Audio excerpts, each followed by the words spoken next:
All right, so today I thought I would show something really interesting for you. Um, so I'm doing this recording. Usually I do it on Snagit, and today I am doing it on Google Meet. So we're going to take a look at the presentation. So a lot of people were talking and asking me how I did the at our home workstations. I put together a thing called an Adobe page. And so what you're going to want to do is here is Adobe Spark. So Adobe Spark is what you want to do. And what I've done is the Adobe Spark has three different components of it. It has a thing called post.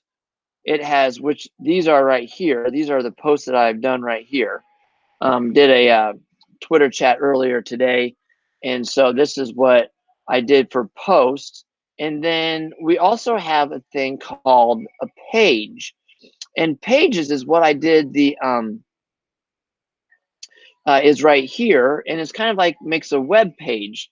And some of you have seen that, and so I'm going to show you kind of how it all works in terms of having it work and how to set it up. And so this takes a little bit to load because there's a lot of data in there, and also my internet is not the best. So doing it on Google Meet. So page is basically what you can do.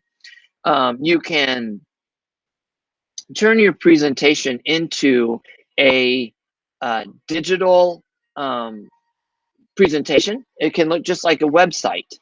And so what you guys had, or ladies and gentlemen had, was a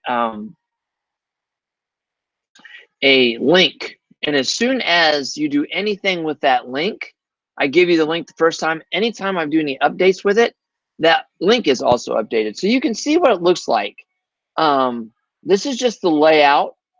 So obviously I have stuff already figured out and already started. Very simple to use. The pictures, you can have different types of pictures. You have the videos. Now, to embed a video, you'll need to set it into a YouTube video or something of that nature. So like if I wanted to add a video, so I add a video, and you'll see here what it says, either YouTube, or it can kind of come from a Vimeo or a video, a Spark video. You can just add that perfectly by pushing the plus. Subtitles, you can just add subtitles to it. If you want to change your background picture, you can change your background picture with replace. Title work, you can just put new titles in. So it's really very easy to use and very friendly. Tons of different pictures. You can add photos. If you want to add text, you can add text. You can headers. You can put them in the middle. You can do all kinds of different things with it when it comes to text. Then you take a look at your pictures. You can add all kinds of different pictures. And you got your pictures. You can have them from your desktop. You can have them from anywhere really. And you just kind of can make big pictures. You can make small pictures. You can continue. So you can kind of keep seeing the different layouts. But it really is neat because you can go from blank, or you can choose themes. So you can go over the corner here and choose a theme. So you can see all the different types of themes you can go with. It's just a plethora of different things.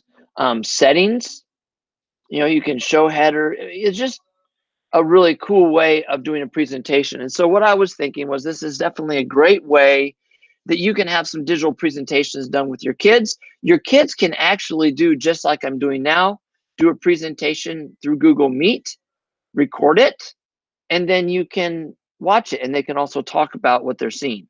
So, it's just all kinds of different options that you can have. There is a really cool way that you can add collaborators to it also. So you can share and invite people, and then they can also make changes on it. Different ways that you can share. When you want to publish the link, you simply click plus, and then your link will come up I'll show you here. So it'll show you the link here. It will tell you that we've noticed that you've updated your link. You can change that copy there. You can put it in your classroom. You can embed it into Canvas. There's all kinds of different things that you can do. But I thought it'd be kind of cool for you to see. A lot of people ask how it looks or how I did that, and it's just called Adobe Spark Page. You can download it off of for the app, or you can also just go right to the website. So I hope this kind of helps. It sure has been a great opportunity to learn with you all. And this is a really cool digital way for your kids to do some presentations as you are trying to figure out, how can they present some of their work. So pretty cool. I think that this could be helpful, but it also answers some of the questions. And some people are like, man, how did you do that? So that's how I did it. Hope you all have a great day, and hope you're having a good week.